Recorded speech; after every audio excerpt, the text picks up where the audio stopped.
Wassalatu wassalamu ala Rasulillah wa ala alihi wa sahbihi wa mawalah wa la hawla wa la quwwata illa billahi wa ba'du. Alhamdulillah, di pagi ini kembali kita bisa duduk bermajlis ilmu setelah melaksanakan kewajiban Allah, salat subuh berjamaah. Salawat dan iringan salam tentunya tetap kita haturkan kepada Rasul kita Nabi besar Muhammad sallallahu alaihi wa ala alihi wasallam. Kita masih meneruskan tentang Tarhib Ramadan, di mana pagi ini kita akan membahas tentang beberapa ibadah yang harus diperhatikan seorang mukmin di bulan Ramadan. Ma'asyiral muslimin wal muslimat rahimakumullah. Kita tahu bahwa umur manusia itu tidak ada yang tahu kecuali Allah Subhanahu wa ta'ala. Makanya Abdullah ibn Umar radhiyallahu anhuma mengatakan, di antara mafatihul ghaibi, kunci-kunci kegaiban yang tidak ada yang tahu kecuali Allah, salah satunya adalah wa ma tadri nafsun bi ayyi ardin tamut. Jiwa manapun tidak tahu dia akan mati di mana, dan jiwa manapun tidak tahu apa yang terjadi esok hari. Apakah beberapa hari ke depan Allah Subhanahu wa ta'ala masih memberikan umur kepada kita sehingga kita bisa menginjak Ramadan atau tidak? Tidak ada yang tahu kecuali Allah. Karena buktinya teman-teman kita yang sudah satu Ramadan tahun kemarin dengan kita, satu persatu meninggalkan kita. Artinya, kalau seandainya Allah Subhanahu wa ta'ala masih memberikan usia kepada kita sehingga kita bisa menginjak Ramadan, maka bersyukurlah dan manfaatkan Ramadan itu sebaik-baiknya. Dahulu di zaman Nabi, ada dua manusia yang bersaudara, sama-sama datang kepada Nabi SAW mengislamkan diri keduanya, dan baik Islam keduanya. Satu di antara keduanya kemudian ikut jihad dan mati syahid. Tapi kemudian yang satunya tidak mati syahid tapi meninggal setahun setelahnya. Ada sahabat namanya Talha bermimpi. Dalam mimpinya rupanya orang yang mati setahun setelahnya lebih dulu masuk surga dibandingkan orang yang mati syahid. Padahal jelas keutamaan orang yang mati syahid itu kan masuk surga tanpa hisab. Kenapa orang yang tidak mati syahid justru didahulukan masuk surga dibandingkan yang mati syahid? Jadi mimpinya ini diceritakan kepada Nabi. Maka Nabi SAW mengatakan, kenapa kalian heran? Bukankah saudaranya yang mati setahun setelahnya telah mendapatkan Ramadan? Telah berpuasa di bulan Ramadan, boleh jadi dia mendapatkan Lailatul Qadar. Sehingga jarak dia dengan kawan yang sebelumnya mati syahid boleh jadi jarak barat dan timur. Sehingga pantas kalau Allah Subhanahu wa ta'ala memasukkan ia ke surga lebih dulu dibandingkan teman yang mati syahid. Lihat riwayat ini. Ternyata Ramadan bisa mengungguli orang yang mati syahid. Ma'asyiral muslimin yang dimuliakan Allah Azza wa Jalla, makanya persiapan terbaik menjelang Ramadan itu satu, tanamkan niat yang baik. Niat kalau seandainya nanti saya di bulan Ramadan saya ingin menghatamkan Quran, saya ingin puasa sungguh-sungguh, saya ingin memperbanyak sedekah, kalau bisa saya ingin mendapatkan Lailatul Qadar, dan begitu seterusnya, supaya kalau seandainya Allah takdirkan kita tidak bisa menginjak Ramadan, tapi niat kita sudah sampai Ramadan. Dan Nabi SAW mengatakan, faman hamma bihasanatin falam ya'malha katabahallahu indahu hasanatan kamilah. Siapa yang menanamkan niat baik dan dia belum mampu mengamalkannya, maka tetap dicatat kebaikan yang sempurna bagi dia. Artinya kalau tidak sampai, karena Allah takdirkan mungkin ajal kita tidak sampai ke Ramadan, minimalnya pahala di bulan Ramadan sudah dibawa mati dengan niatnya. Ini yang pertama. Yang kedua, taubah as-sadiqah, taubat yang tulus sebelum Ramadan. Kenapa? Karena setiap dosa itu memiliki pengaruh kepada ibadah.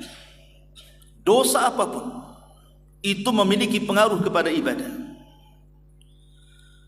Sampai-sampai Fudail ibn Iyad rahimahullahu ta'ala mengatakan, idza kunta la tastati qiyamal laili wa siyaman nahari fa'lam annaka mahbusun qad qayyadatka dhunubuk. Kata Fudail ibn Iyad, dia mengatakan, ingatlah kalau engkau tidak bisa khusyuk menegakkan salat malam, tidak tenang menegakkan puasa di siang hari Ramadan, boleh jadi hatimu terpenjara dengan dosa.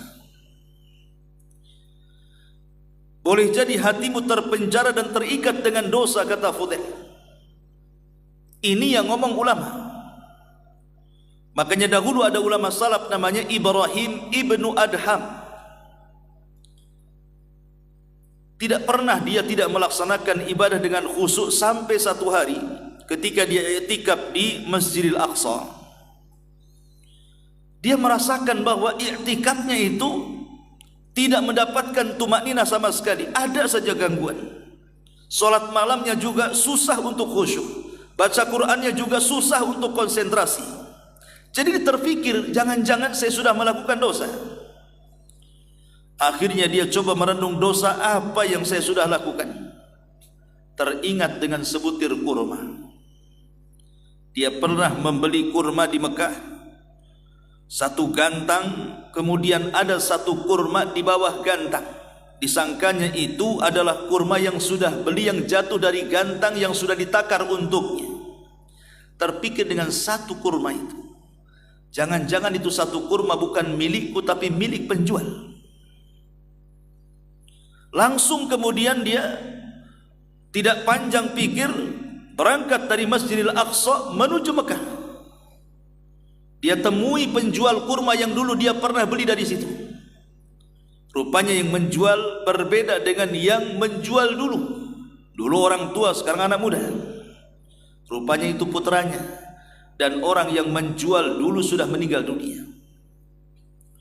Akhirnya kemudian Ibrahim ibn Adham ini meminta maaf. Boleh jadi dia telah mengambil sebutir kurma ayahnya. Baru setelah kemudian dimaafkan, barulah dia merasakan nikmatnya ibadah. Begitulah dosa terkadang mempengaruhi ibadah. Maka jangan sampai kemudian dosa-dosa kita di Sya'ban ini mempengaruhi ibadah di Ramadan.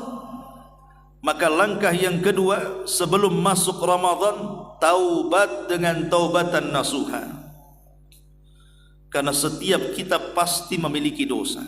Tidak ada satu manusia yang tidak punya dosa. Makanya para ulama salaf mengatakan haramtu qiyamal laili sanatan bidzambin amiltu. Terkadang aku melaksanakan salat malam tidak bisa khusyuk selama setahun gara-gara satu dosa yang kuamalkan. Maka taubat itu penting sebelum menghadapi Ramadan. Yang ketiga,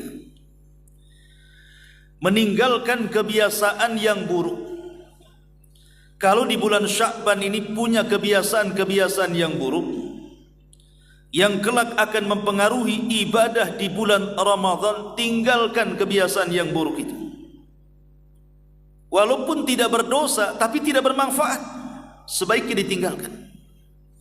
Umpamanya di antara kebiasaan-kebiasaan buruk itu mungkin terlampau banyak makan, suka kuliner. Takutnya kalau seandainya dari Sya'ban sudah tidak bisa lagi menahan lapar, nanti akan merusak puasanya. Tapi kalau seandainya di bulan Sya'ban ini dia sudah berusaha melatih perutnya supaya lapar, mengurangi makan dan begitu seterusnya, maka insya Allah mungkin puasanya juga akan mengalami kehusyuan karena terbiasa lapar. Ataupun kurangi tidur. Karena kalau di bulan Sya'ban ini kita mudah tidur, bahkan suka tidur, bahkan pakarnya tidur, nanti di bulan Ramadan ke bawah. Kalau sudah lama tidur, banyak nanti kebaikan yang luput kepada dia. Atau mungkin banyak ngobrol, atau banyak hal-hal yang menjadikan lalai kelak ketika masuk di bulan Ramadan. Tinggalkan kebiasaan buruk sebelum masuk Ramadan. Kemudian juga yang keempat, tanamkan kebahagiaan. Karena Allah Subhanahu wa taala berfirman, "Qul bi fadlillahi wa bi rahmatihi fabidzalika falyafrahu huwa khairun mimma yajma'un." Katakan ya Muhammad, dengan karunia Allah, dengan rahmat Allah, maka berbahagialah kalian. Itu lebih baik daripada dunia yang kalian kumpulkan. Ramadan adalah karunia dan rahmat Allah, di mana Allah Subhanahu wa taala menyediakan satu bulan untuk menjadikan mesin pahala bagi kita. Logika ikhwan, umpamanya ada orang yang baru taubat di usia 50 tahun. Selama 50 tahun itu mungkin dia melakukan maksiat. Baru terpikir taubat di usia 40 atau 50 tahun. Setelah usia 50 tahun baru sadar pentingnya salat, baru sadar pentingnya baca Quran, baru sadar pentingnya zikir, baru sadar pentingnya puasa dan begitu seterusnya dari ibadah-ibadah yang ada. Tapi Allah takdirkan usia dia mungkin tidak panjang. 10 tahun setelah taubat meninggal dunia. Secara rumus dagang ini belum kembali modal. Berbuat dosa 50 tahun dan baru berbuat pahala 10 tahun, secara rumus dagang ini belum balik modal namanya. Belum tertutup dosa-dosanya. Kecuali kalau maksiatnya 50 tahun, tobatnya 50 tahun. Itu rumus dagang betul tuh. Tetapi apakah kemudian dosa itu tidak bisa terampuni? Bisa. Allah itu Ghafur, Allah itu Rahim. Makanya Allah sediakan musim-musim kebaikan yang bisa menjangkau keburukan yang sebelumnya dia lakukan. Dengan cara apa? Dibuatnya waktu-waktu mulia. Salah satunya Ramadan. Karena di bulan Ramadan itu ada Lailatul Qadar, yang kalau kita mendapatkan satu malam itu, maka sama kita memiliki usia 83 tahun 6 bulan. Berarti kalau dapat satu malam, kita sudah menutup yang 50 tahun dosa itu. Makanya ini penting bahwa di bulan Ramadan itu hadapi dengan kegembiraan. Jangan sampai kemudian di hati kita menghadapi Ramadan itu terkadang tidak bahagia. Ada orang yang sempit dadanya kalau menghadapi Ramadan. aduh lapar lagi. Macam mana bisnis saya, macam mana usaha saya, dan lain sebagainya. Ini juga bagian daripada menghadapi Ramadan. Termasuk juga menghadapi Ramadan adalah membayar hutang, khususnya bagi kaum hawa, kaum wanita, ibu-ibu. Karena biasanya yang punya hutang puasa itu kan ibu-ibu tuh. Jadi kalau masih punya hutang puasa tahun kemarin, karena mungkin ada halangan karena haid ataupun nifas, maka sebelum masuk Ramadan bayar tuh hutang. Jangan kebiasaan pinjam uang sama tetangga gak dibayar, hutang sama Allah juga sama gak mau dibayar. Bayar sebelum masuk Ramadan, supaya masuk Ramadan itu tidak ada hutang sama sekali. Ini juga bagian daripada persiapan. Termasuk juga persiapan yang paling penting adalah iman dan amal. Karena panggilan puasa itu didahului dengan iman. Wahai orang-orang yang beriman, maka siapkan iman dari sekarang. Dengan cara apa? Perbanyak amal, karena iman itu bisa meningkat dikarenakan amal saleh. Tapi iman itu bisa terjun payung ketika terus melakukan kemaksiatan kepada Allah. Al-imanu yazidu wa yankus. Yazidu bi ta'ah wa yankusu bil maksiyah. Iman itu bisa berkurang, dan juga bertambah. Berkurang dengan kemaksiatan dan bertambah dengan ketaatan. Maka di bulan Sya'ban tingkatkan ketaatan kita, supaya masuk Ramadan meningkat pula iman kita. Ma'asyiral muslimin yang dimuliakan Allah Subhanahu wa taala, dan yang terakhir tentunya doa. Karena para ulama salaf, mereka 6 bulan sebelum Ramadan sudah minta kepada Allah agar usia mereka dipanjangkan dan mendapatkan Ramadan. Minta kepada Allah, Allahumma ballighna Ramadan, sampaikan kakiku di bulan Ramadan. Inilah di antara persiapan menjelang Ramadan. Lalu kalau seandainya kita sudah masuk Ramadan, kira-kira amalan ibadah apa yang harus diprioritaskan? Ada 7 amalan. Tolong perhatikan 7 amalan ini dan jangan memperhatikan yang lainnya. Cukup 7 amalan ini saja, karena ini sangat dianjurkan di bulan Ramadan. Pertama, jaga solat 5 waktu sebelum yang lainnya. Karena yang namanya solat 5 waktu itu adalah hubung kait kita dengan Allah. Kenapa kita diwajibkan solat 5 waktu? Supaya selama 5 waktu dalam 1 hari 1 malam itu, kita tidak terputus hubungan kita dengan Allah Subhanahu wa taala. Makanya salat disebut salat karena silatun bainal abdi wa rabbi. Dia adalah tali yang menghubungkan kita dengan Allah. Bayangkan kalau seandainya tali itu sampai putus.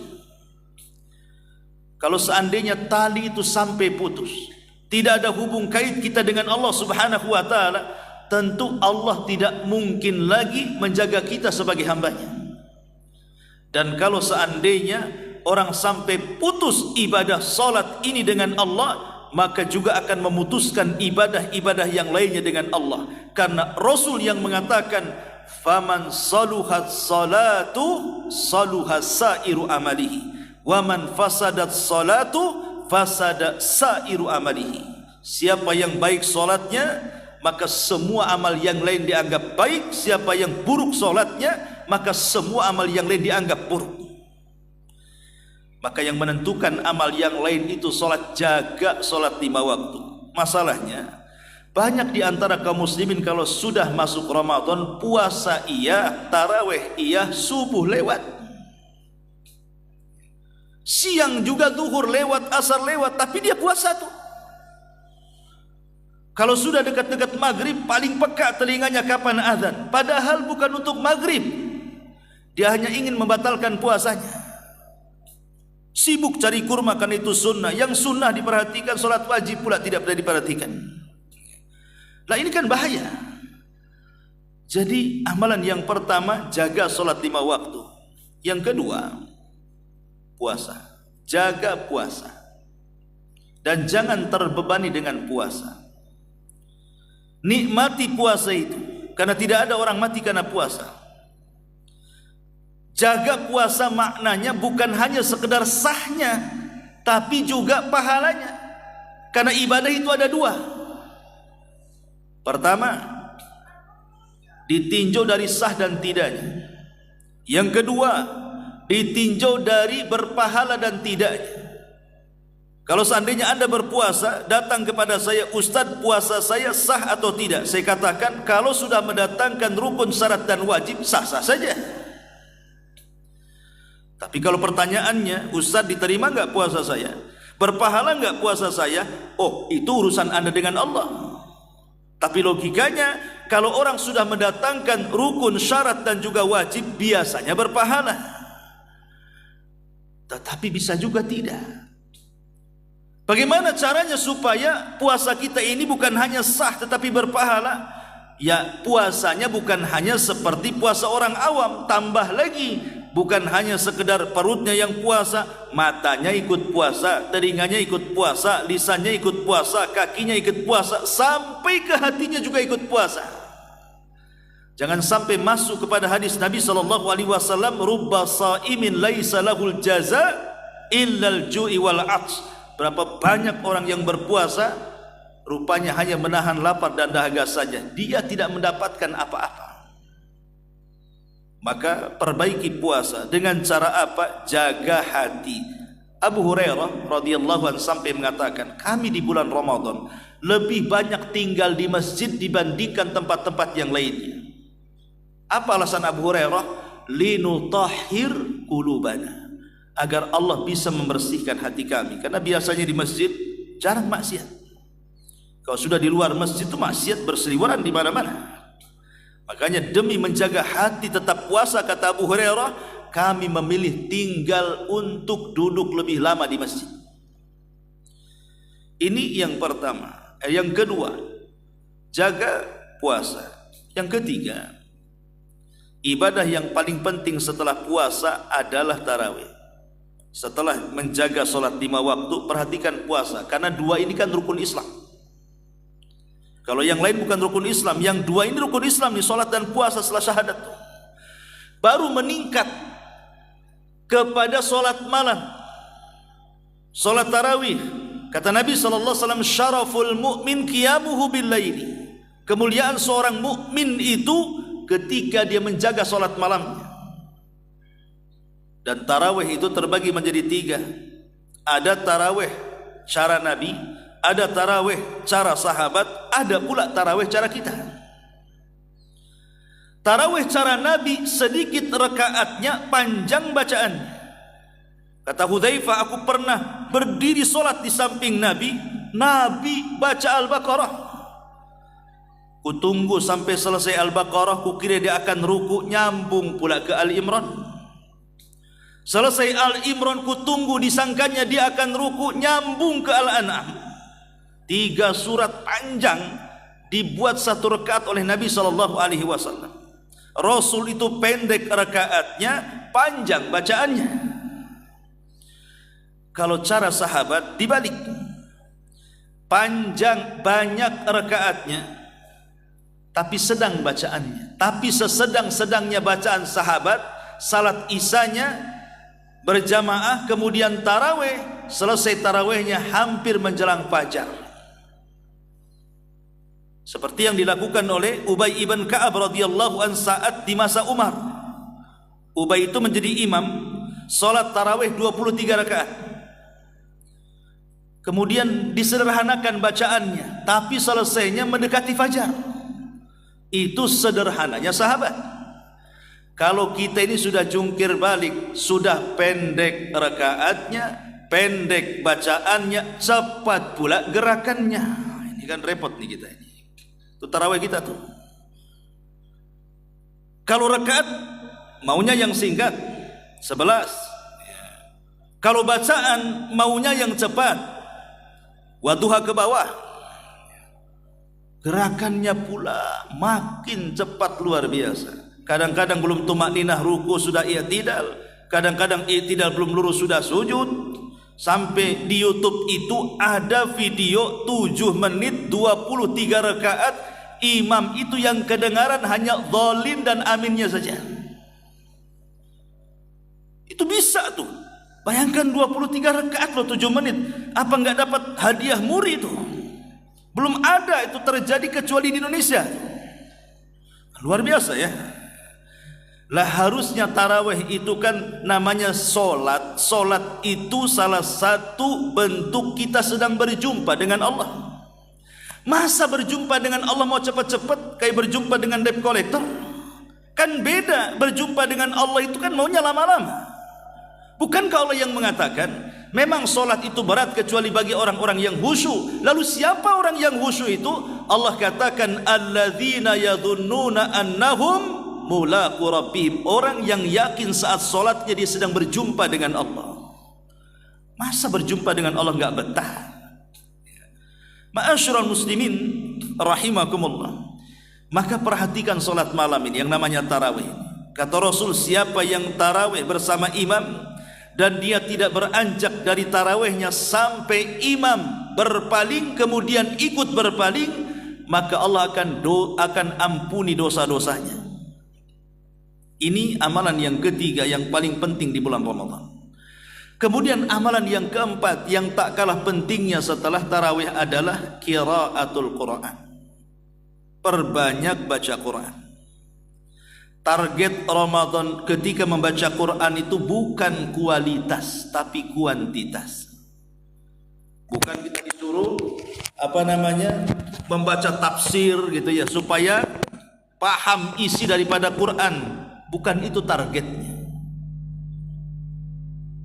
Tetapi target di bulan Ramadan itu memperbanyak bacaan yang dikejar hataman. Sebab kalau baca tafsir gak hatam-hatam. Yang dikejar itu kuantitasnya. Kira-kira saya satu Ramadan itu bisa berapa kali hatam? Seperti Imam Syafi'i, kalau dia masuk Ramadan 60 kali dia hatam. Artinya siang 1 kali, malam 1 kali. Berbeda dengan kita, siang 1 ayat, malam 1 ayat. Gimana mau hatam? Ya 60 ayat lah jadinya. Masih mending lah itu baca Quran. Ada yang tak mau baca Quran. Karena manusia dengan Quran itu kan ada 3 kelompok. Satu, ada orang yang lancar bacaannya. Memang dari kecil dia belajar Quran, lancar dia bacaannya. Yang kedua, ada yang tertatih-tatih, mungkin baru selesai Iqra, susah dia masih nyambung-nyambungkan ayat. Ada pula yang tak bunyi, mungkin dia baru masuk Islam, mu'alaf dia. Bagi yang Allah anugerahkan kelancaran dalam baca Quran itu, hatamkan sebanyak-banyaknya. Imam Bukhari kalau masuk Ramadan siang 1 kali, kalau malam 3 malam 1 kali. Imam Ahmad setiap hari menghatamkan Quran. Imam Malik sampai menutup darasnya tidak mau mengajarkan hadis dan dia mengambil mushaf padahal hafal Quran. Dia pun mentarget berkali-kali hatam dalam Ramadan. Begitu para ulama. Jadi kalau Allah anugerahkan Anda lancar baca Quran, syukuri. Banyak saudara kita yang tidak lancar baca Quran. Targetnya hatamkan dengan tartil. Tapi bagi Anda mungkin yang masih nyambung-nyambungin aja susah, namanya baru belajar Iqra, maka minimalnya baca saja. Karena walaupun tertatih-tatih baca Quran itu tetap dapat 2 pahala. Bagi Anda yang tak bunyi karena tidak bisa baca, dengarkan. Dengarkan.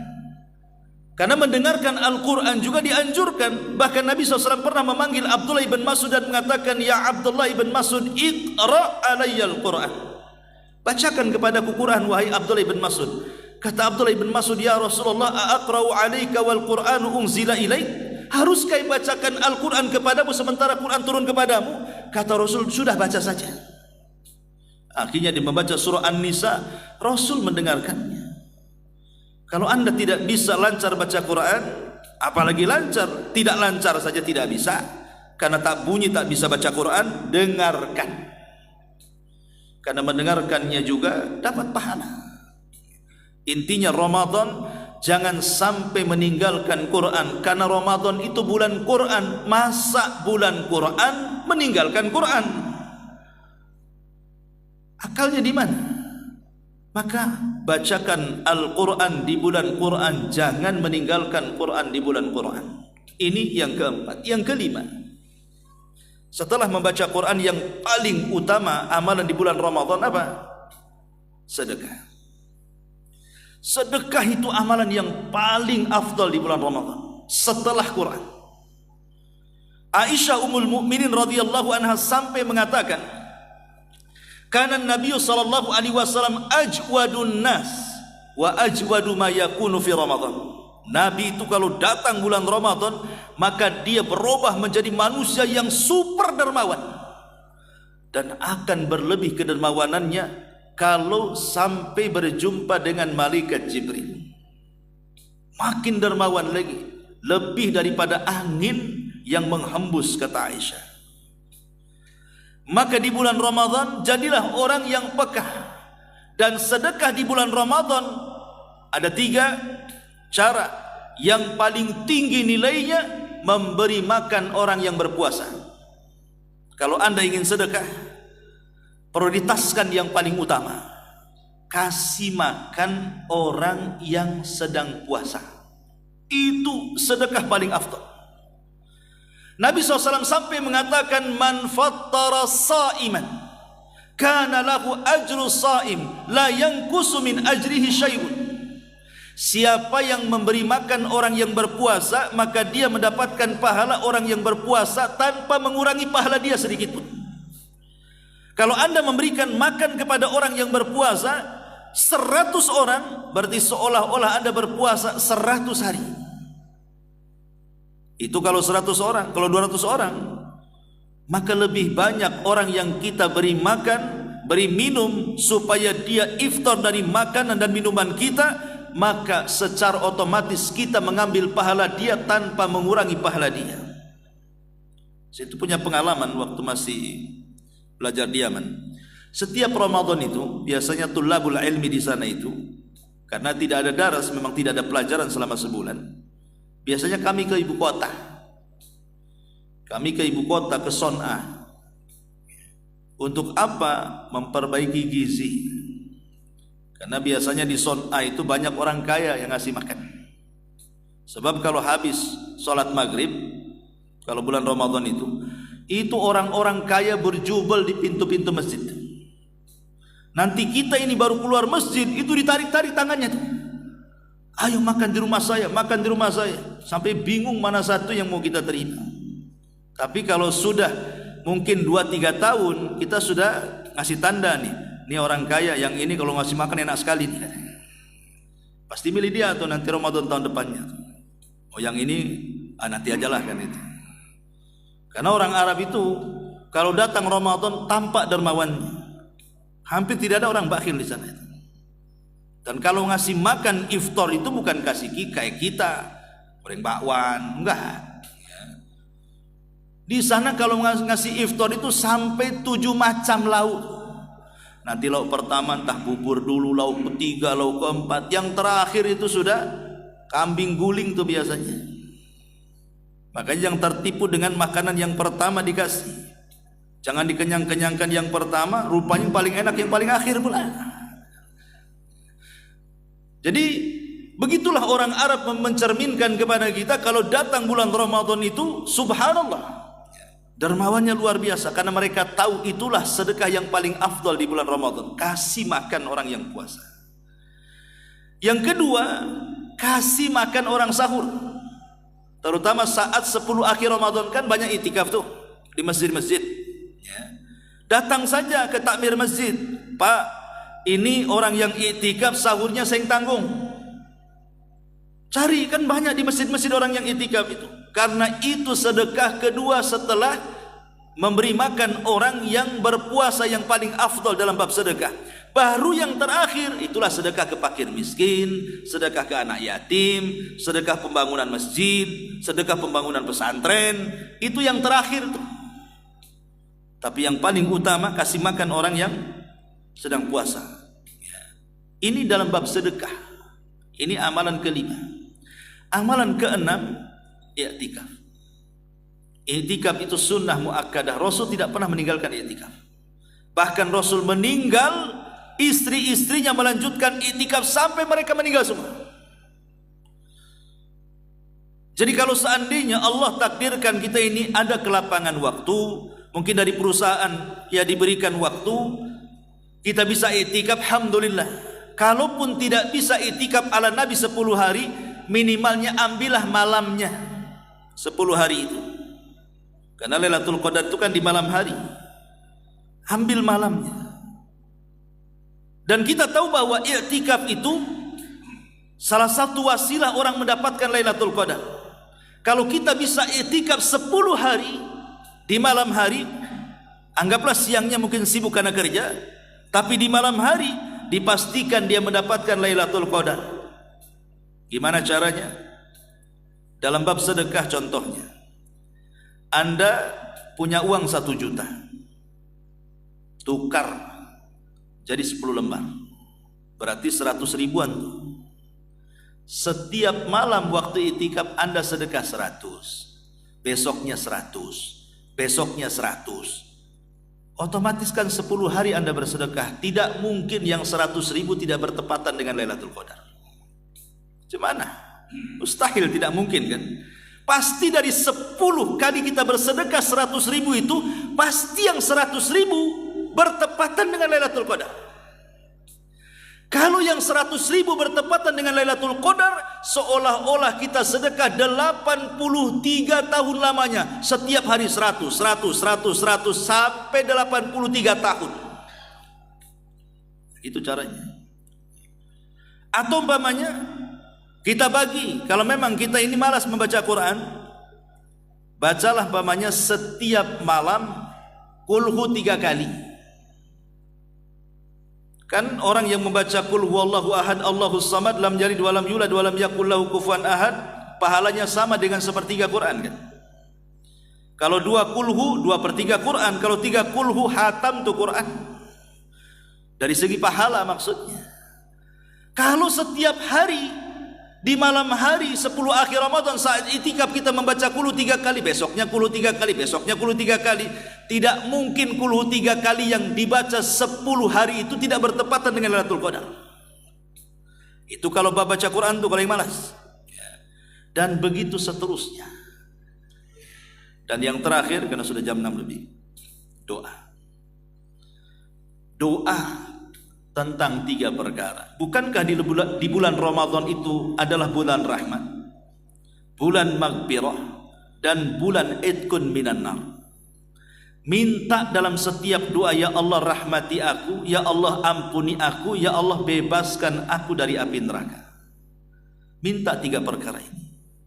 Karena di bulan Ramadan ini yang paling banyak, di mana Allah menyebar rahmatnya, di mana Allah menyebar ampunannya, di mana Allah menyebar idkun minar narnya, dibebaskannya hamba-hambanya dari neraka. Maka banyak-banyaklah berdoa dengan 3 permintaan ini dalam setiap waktu di bulan Ramadan. Inilah ibadah yang sangat penting kita perhatikan di bulan Ramadan. Sholawat penting tapi jangan diprioritaskan, zikir penting tapi jangan diprioritaskan. 7 ini yang paling penting, yang lain itu selingan-selingan saja. Karena bulan Ramadan itu sudah terjadwal masalahnya amalannya. Jangan mementingkan yang tidak penting, meninggalkan pula yang paling penting.